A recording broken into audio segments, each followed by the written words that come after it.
Prepare for a rude awakening. Prepare para um rude despertar. Por Michael Rood em Israel. Profecias das festas do Senhor da Primavera. Parte 1 e 2. Vivemos no universo de Deus. Shalom. Eu sou Michael Rood e estou no Parque Arqueológico de Opel, em Jerusalém. Vivemos no universo de Deus. O mundo em que vivemos está sincronizado com o calendário de Deus, o seu relógio de tempo.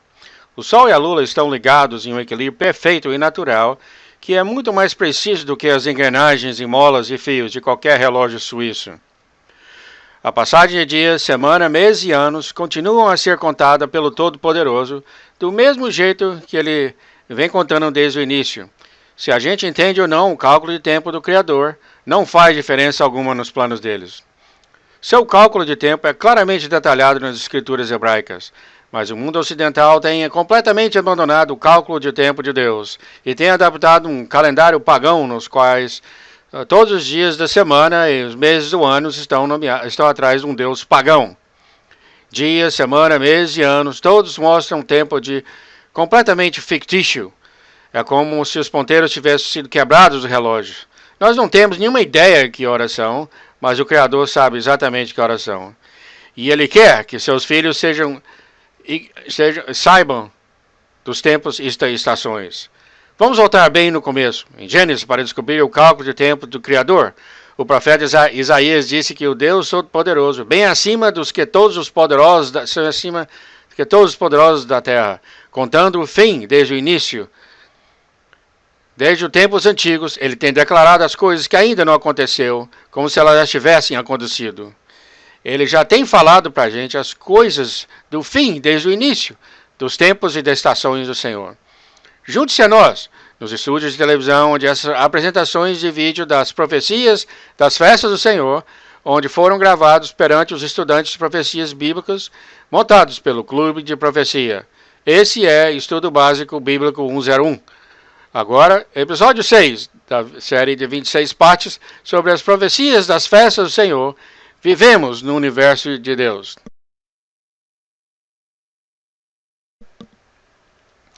Em Gênesis 1:14, haja luminares na expansão dos céus para haver separação entre o dia e a noite. O cálculo de tempo de Deus é baseado pelo movimento dos corpos celestiais, e para entender o cálculo do tempo de Deus, temos que ir para o calendário hebraico bíblico. Este não é o calendário moderno judaico. O calendário moderno judaico é baseado nos cálculos astronômicos do rabino Heliel II, no IV século. E mesmo que esses cálculos fossem muito precisos naquela época, eles não permaneceram precisos por 1600 anos mais tarde. Então, por várias vezes, estamos celebrando a festa no dia errado, de acordo com o cálculo original do tempo de Deus. Agora que os israelitas migraram de volta para Israel, nós podemos voltar para o cálculo original do tempo de Deus. E eu pessoalmente acredito que Deus opera o universo de acordo com o seu calendário, não dependendo se nós reconhecemos ou aprovamos o seu calendário. Eu acredito que as festas de Deus serão cumpridas de acordo com o seu calendário profético e não de acordo com qualquer falta de entendimentos que nós temos. Então, é esse calendário bíblico hebraico que vamos começar a explicar para que você possa entender de como esses gráficos funcionam e entender o calendário. Vemos aqui que este calendário bíblico hebraico, bem em cima, vamos levar para o começo do ano. E antes de tudo, para entender o cálculo de tempo de Deus, como está escrito no livro de Gênesis, no primeiro capítulo, vemos quando os dias começam, de acordo com o cálculo de tempo de Deus. O dia começa quando o sol se põe, no sol do pau. Não interessa que horas são, todos os dias são diferentes. É diferente em Jerusalém até Tel Aviv, seja quando for o pôr do sol, isso é quando o dia começa. Quando a semana começa, então. A semana começa no pôr do sol, no final do sábado. O sábado começa sexta-feira à noite, quando o sol desce, até o sábado à noite, quando o sol desce. Quando o sol desce no final do Shabat, no final do sábado, é o primeiro dia da semana, começa. Por isso que quando lemos o livro dos apóstolos judeus, quando os discípulos se reuniram cedo no primeiro dia da semana para partir o pão, que Shaul começou a ensinar e continuar até bem tarde da noite, e aconteceu que um jovem caiu da janela e morreu. Eles oraram para ele e ele foi ressuscitado dos mortos. E depois todos estavam tão animados que não conseguiam dormir mais. E aconteceu que quando o sol apareceu, Shaul saiu com a sua turma para a próxima jornada e o restante foi voltar a trabalhar. Vemos que no mundo gentil do cristão ocidental, quando as pessoas leem que eles se reúnem na manhã do primeiro dia da semana, eles imediatamente pensam que eles levantaram bem cedo no domingo. Somente na sua mente gentia isso. O que eles estavam fazendo era comendo a terceira refeição do sábado, a refeição do final do sábado, que depois que tiveram o dia inteiro de descanso no sábado, e estudando as escrituras e serem reabastecidos por Deus, comendo o pão de vida, e em seguida, no final do dia, o que fazemos? Fazemos ainda hoje, até hoje mesmo, o que acontece em Jerusalém. Saímos de casa, reunimos em grupos grandes e trazemos alimentos e colocamos na mesa. Todos trazem comida e todos comem. Todos têm um hino, música, escritura, revelação. Olha o que o Senhor nos mostrou, olha o que Ele me ensinou, olha isso, olha aquilo. Então levamos essa refeição até o bem da noite, uns ministrando os outros. Ninguém quer terminar. O sábado é uma bênção tão grande que Deus nos deu logo no começo de Gênesis. Ele santificou o sábado e fez santo. E Ele disse, mantenha santo. E quando toda a cultura faz isso, no qual todos participam, eles se abastecem lendo as Escrituras. Então, quando eles se reúnem, eles têm algo a compartilhar. Eles não estão se reunindo só para comer e também ter um profissional pronto para te ressuscitar dos mortos 1 hora por semana. Não há nenhum ministro que ganhe o suficiente para ressuscitar ninguém dos mortos uma vez por mês. Ou o que faça até mesmo esse trabalho bem feito. Porque todos têm que ministrar uns aos outros. Então aqui você não vê os cristãos do primeiro século se reunindo para quebrar o pão e compartilhar suas experiências até tarde da noite. Até que alguém caia da janela e morra.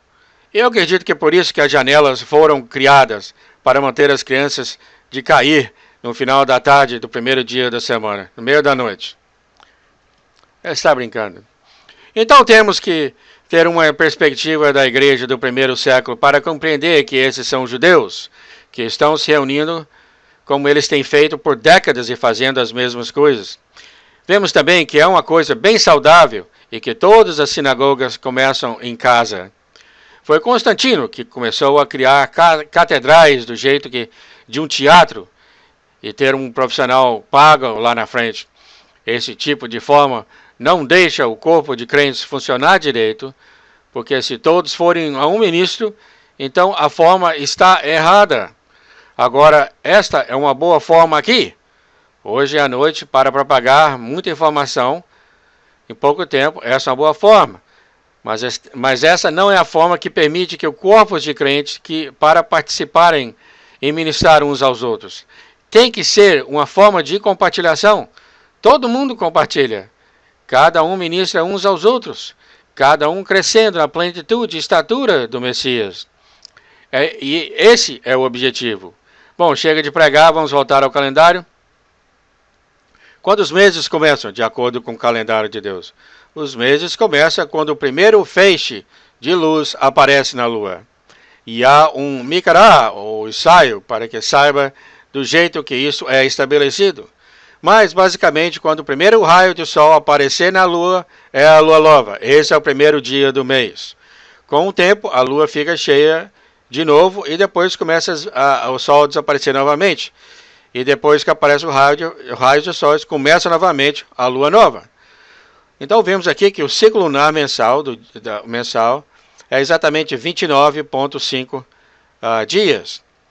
O que significa que você tem 29 ou 30 dias no mês.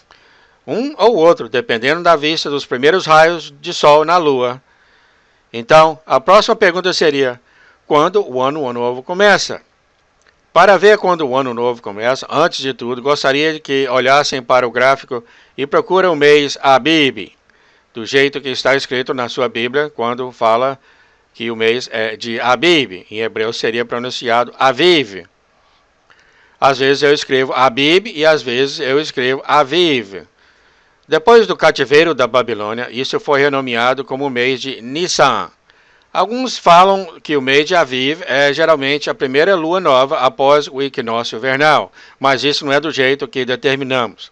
Vamos ver que no calendário de Deus nos mostra de como o ano começa e ver quando estávamos na terra do Egito.